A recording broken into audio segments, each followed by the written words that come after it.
As a blacksmith, hand tools are a very big part of what we do and the projects that you are able to do.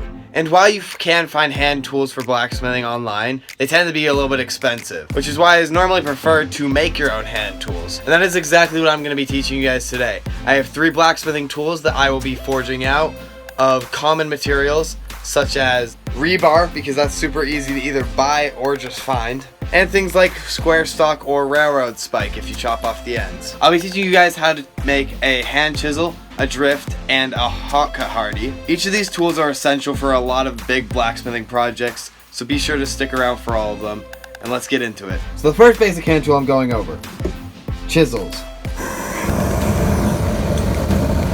So this is probably the easiest project I have for you today. It can be done in 1 or 2 heats, and you're mostly just trying to flatten out this end so then it spreads out.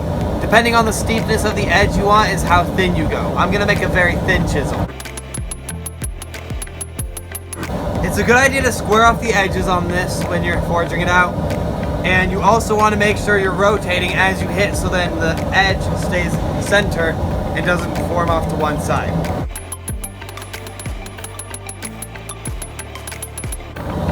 And just like that, that is this tool forged out. The second tool on our list of things to forge out is a drift. For this next one, we will be rotating the piece around as we hit it to form a taper towards the end.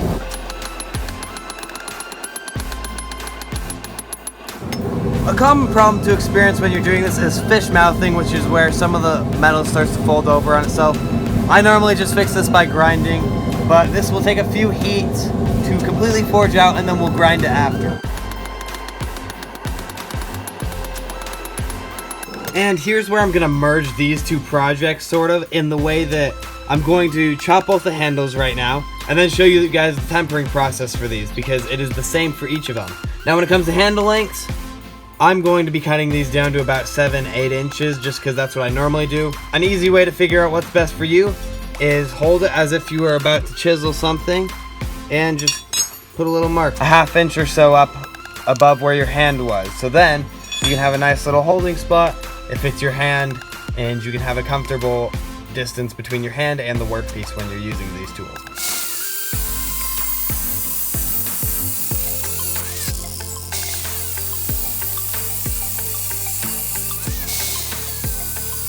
And now that we've got the handles cut into these, it is essential that you get this up here tapered, whether that be through an angle grinder or a belt sander.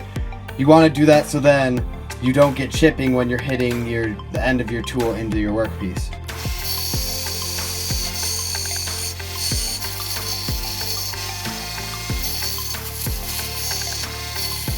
Now to get these fully ready for use, we're going to harden them. First off, we will be thermocycling these things. That means you heat these up to high temperatures, red hot, critical quenching temperature, and then you let them cool down to where you can touch them again completely normally by their own.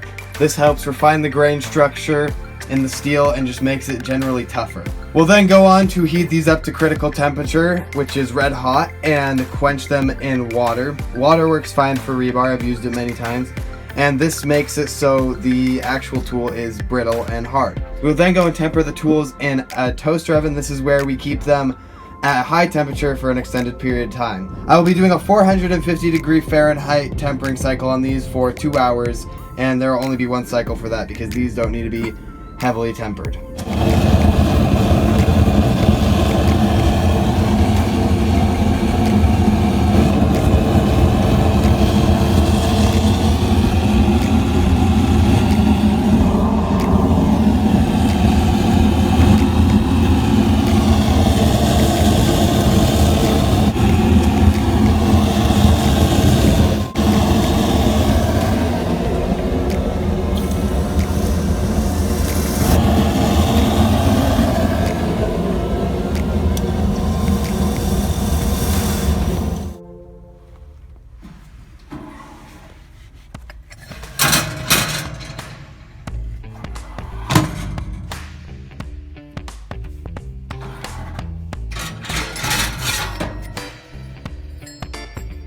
And now we're just going to take these 2 over to the grinder and clean them up.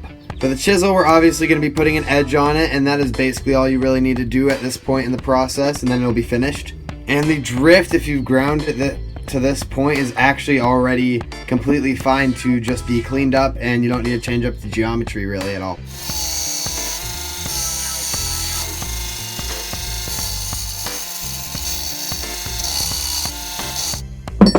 And that is these two tools completely finished up. I'll be testing them at the end, so stick around for that. And now for the arguably most difficult project I'll be showing you today. So to upset something, you need to heat up the point that you want to upset, and you need to stand it up and hit it. And once you've got everything upset right, drop your tool into the hardy hole and hit it in. The purpose of this is to form a shoulder, so then next time you drop it into the hardy hole when you're actually using it, your hot cut does not fall down. And now we're just gonna flatten out the blade. This may take a few heats, so just be patient with it.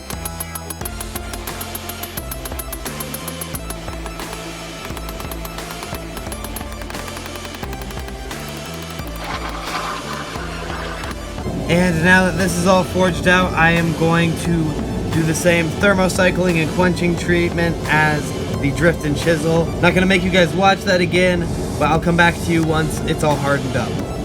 Bam, that didn't take too long now, did it? Now all that's left with this tool is to grind a edge onto it, so then you can hot cut stuff. It's very similar to the chisel, I'll let you guys see it, but if you made the chisel, that is a great reference point. You just want a bit of a steeper edge on this, because it is going to be going up against a lot of blunt force.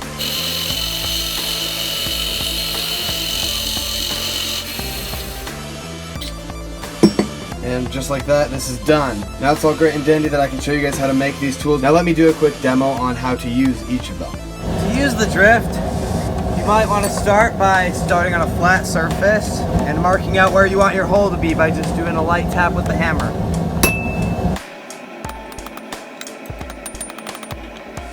To prevent warping, you will want a smaller hardy that fits the hole that you're drifting a little bit better. Now you can use a chisel to cut off things, but today I'll just be using this one for decorative purposes. And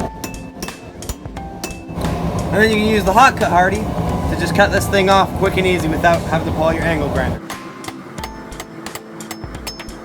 Do be careful of your workpiece flying off when you do that though. And just like that, you've got yourself a quick and easy little trinket that you could make with these 3 simple tools that I just taught you how to make. And I feel like that summarizes it pretty well, guys. That is how you can make 3 simple tools to help you forge a small little trinket like this as a beginner blacksmith. These 3 tools are very versatile, and they can be used in a lot of different situations when you're blacksmithing. So I hope this video helps you guys out. Thank you guys so much for watching this video. If you guys enjoyed, please let me know in the comments, and by liking and subscribing. Helps me out a ton. And I've seen a lot of support lately, and I appreciate that a lot. Hope you guys have time to get out into your shop to make these tools, and I'll see you guys in the next one.